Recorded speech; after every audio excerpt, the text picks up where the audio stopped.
Hello, everyone. Today we'll be, this week rather, we'll be doing chapters 9 and 10. And chapter 9 is ethics and counseling. And so, think you can think of this chapter as like an introduction to the ethics course that you'll be taking in the next few weeks. And ethics are like a compass for your practice. So, what to do, what to avoid, how to decide when things are murky. So we'll define values, morality, ethics, and law, look at why ethical codes exist and what the limitations are. We'll do a quick scan of the ACA 2014 code sections, walk through some common hotspots, and look at some decision-making models. And then we'll move on to chapter 10.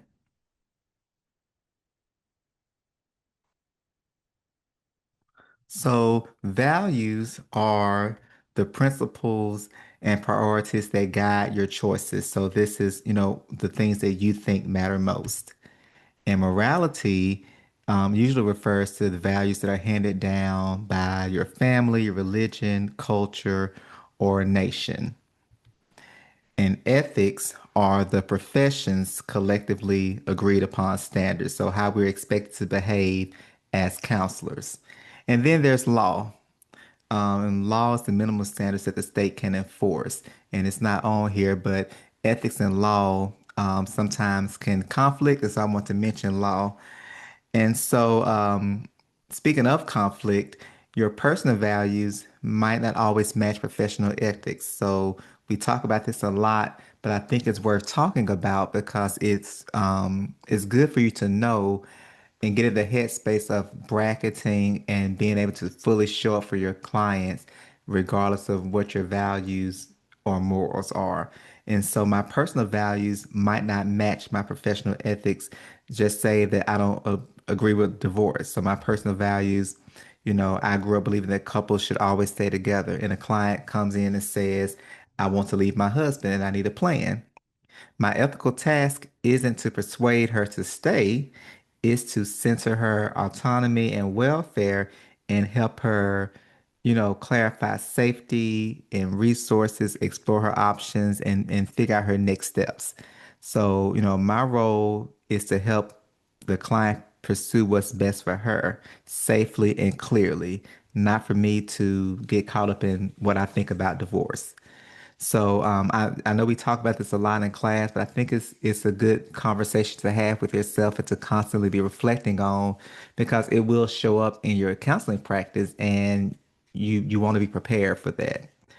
You'll feel the tensions, but knowing that these things will come will help you stay client centered and also legally and ethically sound. So ethics here, we see that codes are similar in nature, but they also change as the values of society and associations change. So as new things come up, there was no need to have a telemental health code in 1910, but society changed and we needed that, So the first ethical codes we talked about in a couple of chapters ago were developed in 1950s and 1960s by ACA, APA, and NASW. And so again, just this cycle of they're developed, they're similar, but then they change based on society and values. And so the purpose of ethical codes. We have three big reasons that the book talks about. And the first one is to protect clients. So there are guardrails on boundaries, confidentiality, and competence of the client, of the counselor. And those things reduce harm and exploitation, especially for our vulnerable clients. So, saying no to a quick favor that becomes a dual relationship. That's a boundary. So your client comes in and asks you for a quick favor, and that's outside the counseling relationship. Now you have a dual relationship with that client. Number two is to guide counselors.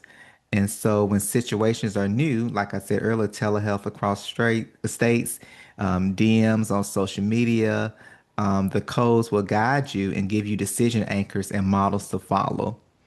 And then the third reason is to protect the profession. And so standards help to build public trust. They kind of give us a standard for training and supervision, and they also provide a fair process when things go wrong. So three big reasons: protect clients, guide counselors, and to protect the profession. And so codes are a shield for the clients and for you. It's not just about the client, but it protects you as well as the counselor. And although we have ethical codes, they help a lot, but they do have limits. The first thing is they're not exhaustive. So no code can anticipate every situation that you'll face with real people in real context. Because you're going to meet scenarios in real life that are in the gray area. And that's normal. So every code is not going to help with every situation. It won't give you the answer to every situation, but it can be a guide. Next limitation is they're written broadly on purpose. And so because, situations are so great sometimes, the language has to fit, be broad and fit many settings. So it's often very general. You hear us say in the counseling program a lot when you ask a question, we'll say, well, that depends. And we're not being funny or trying to, be snarky or whatever, but it truly does depend on the situation.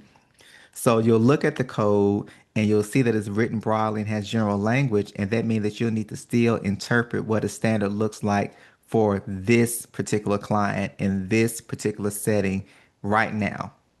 And you'll do this ideally with supervision and consultation. Next thing is they update more slowly than practice. So, culture, technology, values, and things like that move quickly. They shift quickly. And codes are only revised every 10 years or so. So the practice and what's going on is going to outpace what's printed in the code.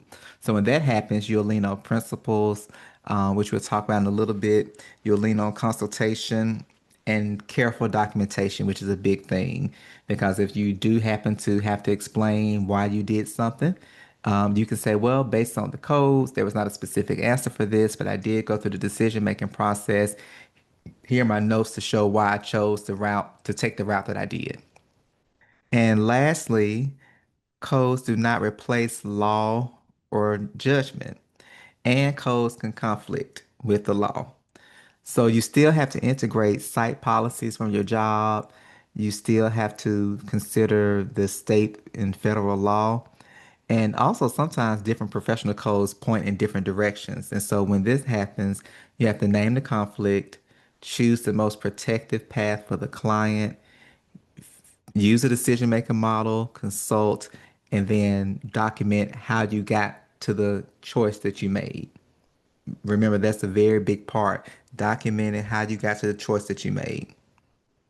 And this matters because when you hit a gray area, the move is not to panic and start to freak out, but it's time to just slow down, consult with somebody, make a transparent, client-centered decision that you can stand behind. And next is the ACA 2014 Ethics Code sections. You all spent some time this past week with the activity that Dr. Hodges brought. And so I won't spend a lot of time on this section because you all went through and looked at that. But at section A, the counsel relationship, that's things like informed consent, boundaries, prioritizing client autonomy and welfare. Section B, confidentiality and privacy, protect info, know the limits of confidentiality, the three limits.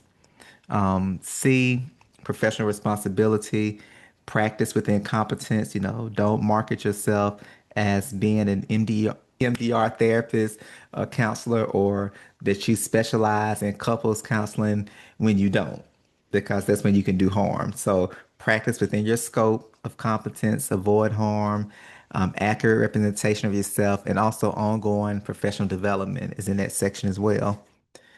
D, relationships with other professional, being a good teammate, respectful collaboration across disciplines, not just within counseling, but with like medical professionals or nutritionists, whatever your client needs to be well, collaborating with those people respectfully and appropriate referrals. E, is evaluation, assessment, and interpretation. So competent use of tests, choosing the right test, making sure that it's culturally appropriate for that client, and giving appropriate feedback. F is supervision and teaching. So roles, powers, gatekeeping, and student welfare, which won't really apply to you. This is more for professors. Section F, research and publication as well, more for students who are doing research and professors. So IRB, consent, accurate reporting, confidentiality, that kind of thing. H, distance counseling, technology, social media. That will definitely apply to you because most of us have social media. So, how will you contact your client on social media? Will you let them contact you? Will you let them follow you? Verifying where they are during the session because it deals with distance counseling. So how do you know that they are in the state where you are licensed? And if something comes up where they have a crisis while you're on the distance counseling call, how would you know what law enforcement or what EMS services send them, where to send it if you don't know where they are? And then I is resolving ethical issues, which talks about the process for addressing concerns, conflicts, and formal complaints.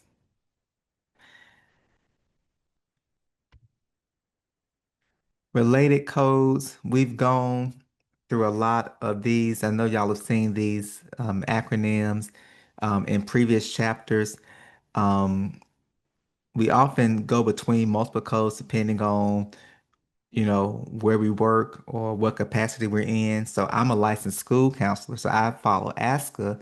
But when I'm at the Cope Clinic, I'm going to follow ACA because in that case, I'm working as a um, mental health counselor. So I'll follow ACA. So it depends on where you're working and what capacity you're in, and also sometimes what kind of client you're seeing, or what your state may tell you to do. And so when you're trying to figure out which one to use, a practical approach that the book talked about is putting in the informed consent, which codes that you use. Check your membership licensure requirements and see what your state tells you that you need to do or what the federal or your organization tells you need to do.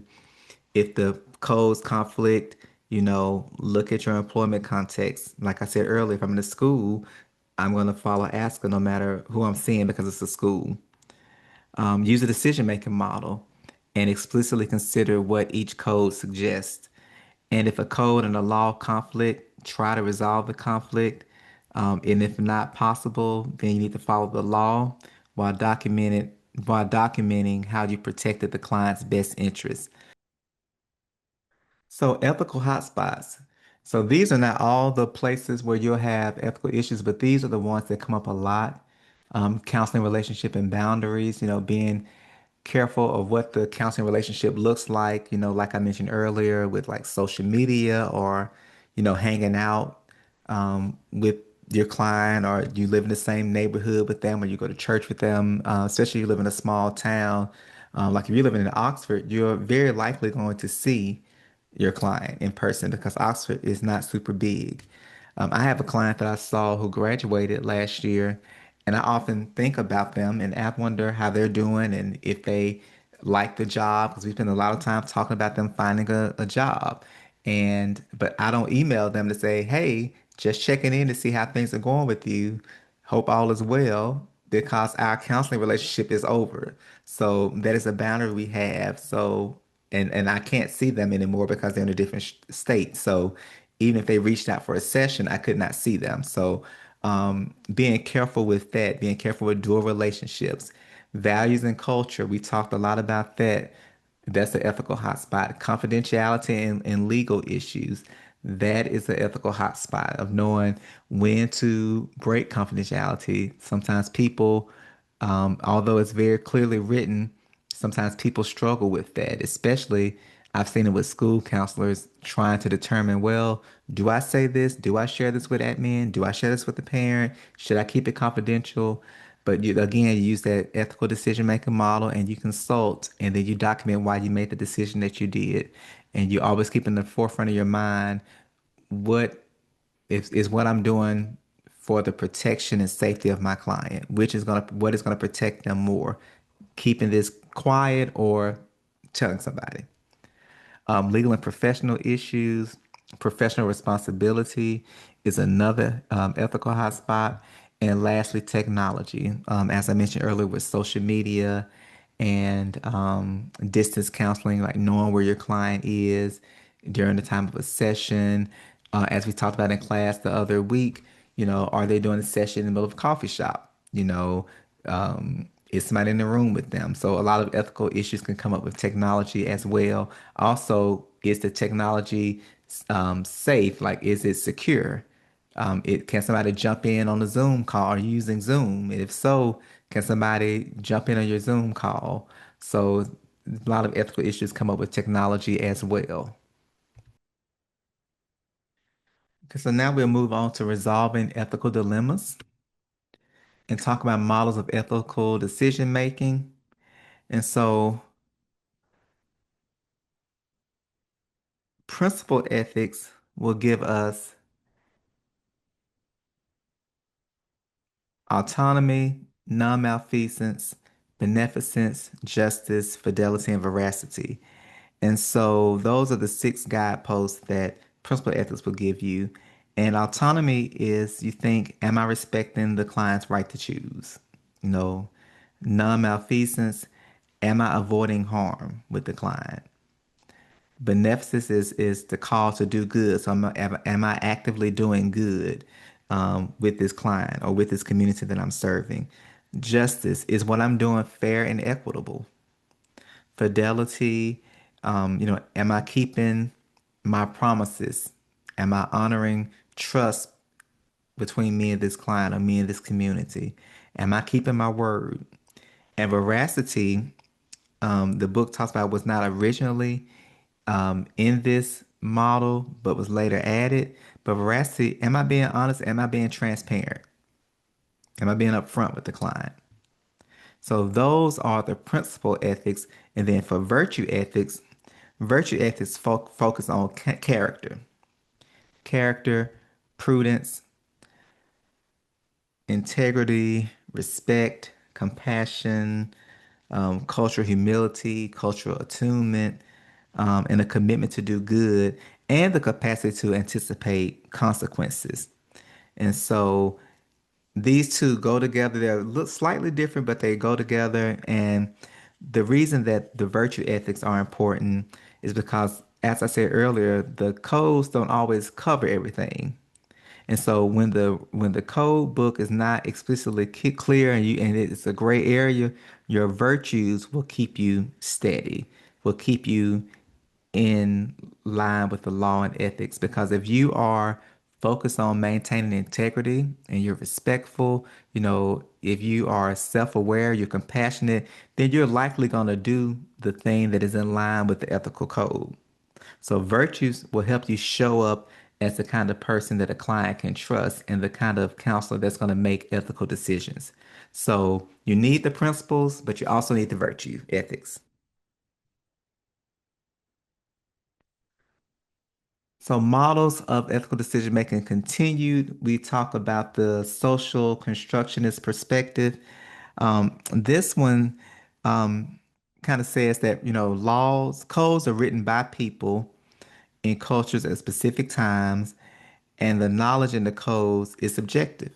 It's changeable, it's open to interpretation. So people who follow this line of thought, they believe that language shapes reality and often in ways that burden those with less power. It doesn't consider the ways that their decisions in the language affect cultures and those who are marginalized. And so, what this means for practice is, don't expect the codes to hand you every answer. Dialogue, cultural humility, and collaborative meaning making with clients and your colleagues are part of ethical action if you believe in this code or using this code. And so you ask yourself, whose voice is missing? from the code or from this guide, and what does ethical care mean from this client's worldview, not from mine, not just based on this code, but let me take into account what does ethical care mean from this client's worldview. So that is social constructionist perspective. For beginning counselors and those new to the field, the developmental models I think work better because this one I think will come with time and experience, but the other ones like this one, the moral models from Corey, the principle and virtue ethics, those are pretty standard. You can follow them. Um, while they do, while they are written broad in general, they're easier to follow and to help you make a decision as opposed to this one that is open to so much subjectivity. So for a beginning counselor, it will be easier for you to make ethical decisions if you follow the principle and virtue ethics, I believe. So moving on with the next model is developmental models, Perry and Keegan. These, like I said, are used early in training. It's better for people who are beginning. It says here that lower level counselors are more rigid. So when you're beginning, you want a clear right and wrong answer. And that doesn't always happen. But as you progress and you become a higher level counselor, you become more flexible and self-reflective. And so, wanting to have that clear right or wrong answer is what he refers to as dualistic. And what the realistic perspectives or relativism is what comes with as time go on and you become a higher level counselor. But beginning off, you'll likely be in the clear right wrong or dualistic phase perspective. This is the ethical decision making model, and you'll see this around the building. I know Dr. Hodges has a copy in her office. I think I've seen one in Dr. Winburn's old office, but it's something that you should keep nearby because it is a decision-making model and it has every step written out. So you're going to identify the problem. What is the problem? You know, ask yourself, is it an ethical, legal, professional, or clinical problem? You know, if it's a legal problem, you want to get some legal advice. And that's why it's good to be a member of a professional organization because a lot of times they'll have like a hotline that you can call or an email that you can email to get that kind of advice or that kind of help.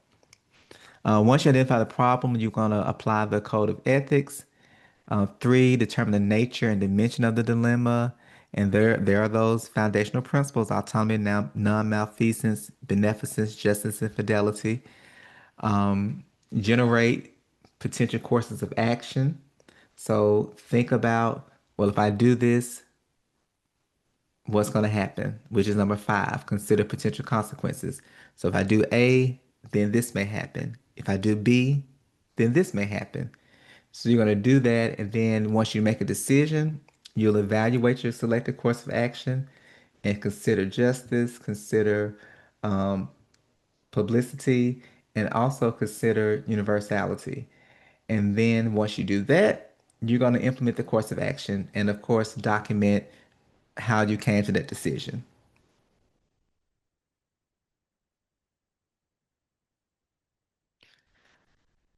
So ethics, reporting ethical violation. The book talks about that if you notice a coworker or colleague who's behaving in a manner that you think is unethical, that you should first go to the counselor and try to resolve it rather than making a report. If you see that the behavior has not changed or they're resistant to your conversation, then you will want to get somebody else involved and perhaps make a formal complaint. Um, Malpractice insurance. I talked about that just a little bit ago. But you want to have that if you're in private practice because if you do end up getting sued, you'll want that to cover whatever fee that you have based on the criminal or civil case that they file against you. Well, that is it for chapter 9. And next up, we will have chapter 10 on cultural competence.